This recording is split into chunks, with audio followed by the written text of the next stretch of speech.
I'm in my zone.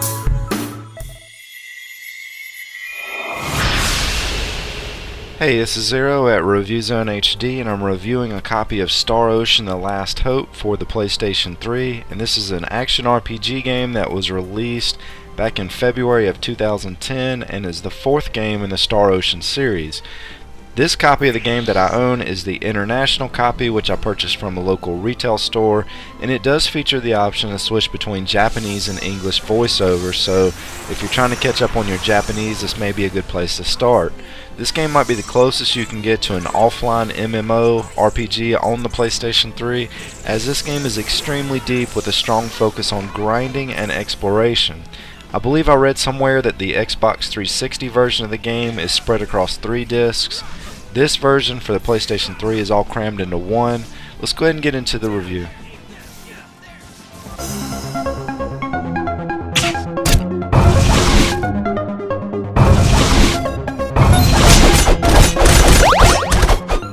The graphics on this game are impressive from front to back with little to no issues. There's no lag, no screen tearing, no hiccups. You do have the ability to control the camera most of the time, but it sometimes has a mind of its own, but it's not really an issue whatsoever. The only downside with the camera on this one is during some of the fight sequences, the actual size of the battlefield is so large that it's sometimes hard to follow everything that's going on between your computer controlled teammates and the enemy. But again, this is a very small gripe with the game.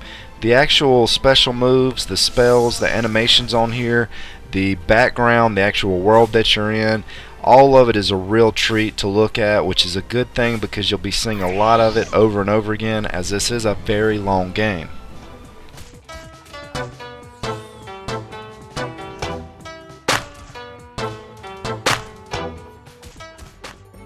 Now, while the graphics are very impressive, the sound is an issue on this game. The actual music on the game is spectacular, no problems with the soundtrack at all. It's one of the best RPG soundtracks I've come across. I spent a lot of time on this game and never got tired of the music. It has a very soothing and laid back theme to it that makes the game a real joy to play. The voice acting, on the other hand, is a totally different story. The voice acting is so bad, I almost wanted to just play the game with muted voices and read the subtitles. The problem with doing that, however, is the characters get so long-winded when they speak, it's just a chore to even watch most of the cutscenes. What I mean by long-winded, it's like if I ask you, how was your day, and you say great, and then you say, well, how was your day, I say great, but then we continue to talk about absolutely nothing and nonsense for another 10 minutes. That pretty much sums up in a nutshell the dialogue in this game. If the game were made into a movie, I think they would have to pay people to actually sit through it. It's that bad. Hey! You talking to yourself again? Man, I worry about your sanity sometimes. If you can actually manage to watch some of the cutscenes, some of them are actually entertaining, and the game does contain a pretty interesting story. The world is basically demolished by a war, and your mission is to basically explore planets that may be suitable to live on. And that's pretty much where your character comes in. There's a lot of sub-stories that go along with it, but that's the main plot line of the game.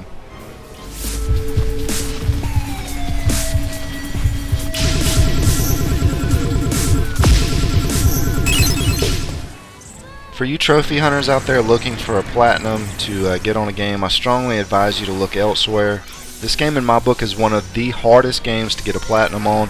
The PS3 trophy website I visit from time to time has this game rated a 9.5 out of 10 on the difficulty scale in trying to obtain a platinum, and the estimated time to actually get the platinum is somewhere between 450 and 1,000 hours. And I'd have to think, in my personal opinion, it's going to be closer to 1,000 than it is to 450.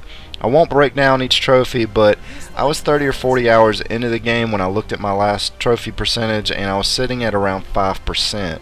So hopefully you're buying this to enjoy the game and not to trophy hunt.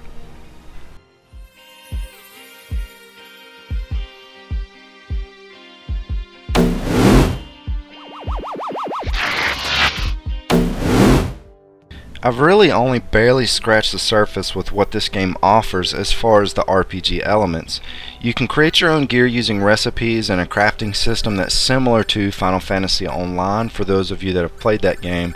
And speaking of which, there's a lot of skills and spells that derive their names from the Final Fantasy games. So for someone like me that has enjoyed other Square Enix titles, it was always a treat to see very familiar things in this game.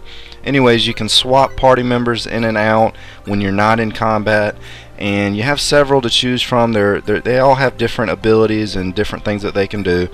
There's different branching storylines that's in this game, and they unlock as you interact with other members in your party.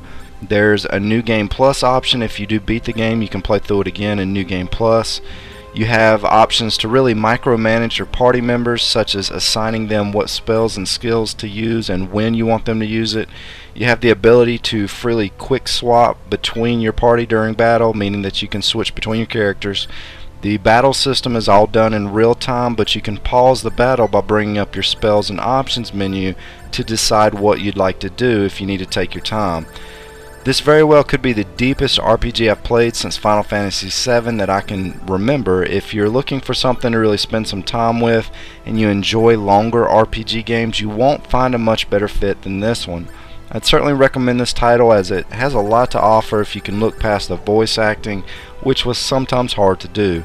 Anyways, this is Zero at ReviewZoneHD, and I'll be bringing you guys more reviews soon.